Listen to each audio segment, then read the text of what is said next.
ပါခင်ဗျာဒီနေ့ကျွန်တော်တို့ခောက်ရိုင်းကိုတညအိတ်နှစ်ရက်ခီးဘလို့သွားရမလဲကျွန်တော်တို့ကရောဘယ်တွေကိုလဲပစ်ခဲ့လဲဆိုတာလေးကိုဒီဗီဒီယိုလေးကနေပြောပြပေးသွားပါမယ်ဒီဗီဒီယိုလေးကိုကြည့်ခြင်းအပြင်တညအိတ်နှစ်ရက်သွားမဲ့သူတွေလည်းကျွန်တော်တို့လို trip plan လေးဆွဲပြီးတော့သွားလို့ရပါတယ်ပထမဦးဆုံးအရန်ကိုမှနာမည်ကြီးတဲ့ Toscana Valley ကိုကျွန်တော်တို့အရင်သွားလိုက်မှာဖြစ်ပါတယ်ဈာရက်လည်းဖြစ်တယ်လူကလည်းနည်းနည်းလေးရှင်းတယ်ဒါပေမဲ့နေလေးကတော့ပူတယ်ဗျအဲ့တော့ထီးလေးတွေအုတ်ထုပ်လေးတွေတော့ဆောင်းသွားဖို့မမိပါနဲ့နော်ဒီနေ့ကကျွန်တော်တို့အဲ့ဒီမှာပဲကျွန်တော်ဖေကိုနေ့လည်စာကျွေးလိုက်ပါတယ်နေ့လည်စာစားတဲ့ဆိုင်လေးနာမည်တော့ကျွန်တော်မမှတ်မိတော့ဘူးပေါ့နော်ဒီဆိုင်လေးကို rating ပေးရမယ်ဆိုရင်တော့9 out of 10ပေါ့နော်နေထိုင်ရတာစစ်ကိုရတာဖြစ်တဲ့အတွက်ပေါ့နော်တော်တော်လေးစားလို့ကောင်းပါတယ်စားပြီးပြီဆိုရင်တော့ online မှာအရန်ကိုနာမည်ကြီးနေတဲ့ K-Mon Epaka ဆိုတဲ့နေရာလေးကိုသွားပါမယ်ဝင်းပြင်ကြီးထဲမှာရဲတိုက်ပုံစံမျိုးလောက်ထားတာလေးကအရန်ကိုမှနာမည်ကြီးတယ်တောင်တန်းတွေရဲ့အလှရဲ့ရဲတိုက်ကြီးရဲ့ခုနကတိုးလေးတွေရဲ့ဆိုတော့အရန်ကိုလိုက်ဖက်လွန်ပြီးတော့အရန်လှနေရပါတော့သူ့ရဲ့နေရာလေးကလည်း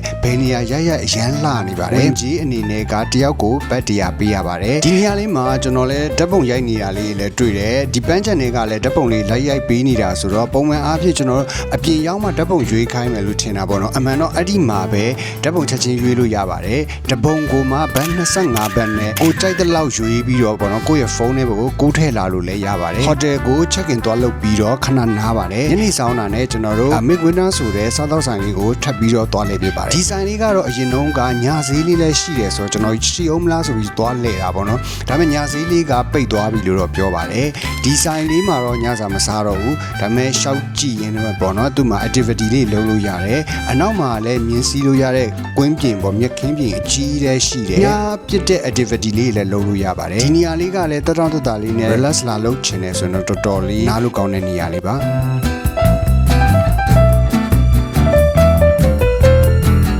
နောက်တနေ့မနေ့ဟိုတယ်ကနေ breakfast စားပြီးတာနဲ့တက်ချန် spring လို့နာမည်ကြီးတယ်ခေါရိုင်ရဲ့စမ်းချောင်းလေးတစ်ခုကိုတွားလည်ပြခဲ့ပါတယ်ဒီနေရာလေးကတော့ဝင်ကြီး100ပေးရပါတယ်ဝင်ကြီး100မှာ life jacket တစ်ခုပေးပါတယ်တကယ်လို့ကိုကရေကူးကျင်တာလားလှေလော်ကျင်တာလားဆိုပြီးသူတို့မေးပါတယ်ရေကူးကျင်တယ်ဆိုရင်တော့ရေကူးတဲ့နေရာတက်ရှိပါတယ်ကျွန်တော်တို့ကတော့လှေလော်ကျင်တာဖြစ်တဲ့အတွက်လှေပဲလော်ခဲ့ပါတယ်လှေလော်မယ်ဆိုလို့ရှိရင်တော့အောက်ကိုဆင်းသွားပြီးတော့လှေတစ်စီးကိုနိုင်ဝက်နဲ့2ယောက်လော်လို့ရပါတယ်စမ်းချောင်းလေးကကြတော့ရေအရန်ကြီးလည်းမနှက်ဘူးဒူးလောက်ပဲရှိတဲ့အတွက်လှော်ရတာလည်းအနည်းကင်းတယ် life jacket လည်းပေးထားတာဖြစ်တဲ့အတွက်သူသတ်မှတ်ထားတဲ့နေရာကနေလှော်မယ်ဆိုရင်တော့တော်တော်လေးအေးအေးချမ်းချမ်းရှိတာကိုလည်းတွေ့ရပါတယ်အပေါ်မှာဆိုလို့ရှိရင်လည်း coffee ဆိုင်လေးစားသောက်ဆိုင်လေးရှိတဲ့အတွက် coffee တောင်းရင်နားယူမလားမုံဆိုင်ရင်နားယူမလားကြိုက်တယ်လို့နားယူလို့လည်းရပါသေးတယ်ဒီနေရာလေးကလည်းထိုင်းနေကြတဲ့မှာအရန်နာမည်ကြီးတဲ့နေရာလေးတစ်ခုပါ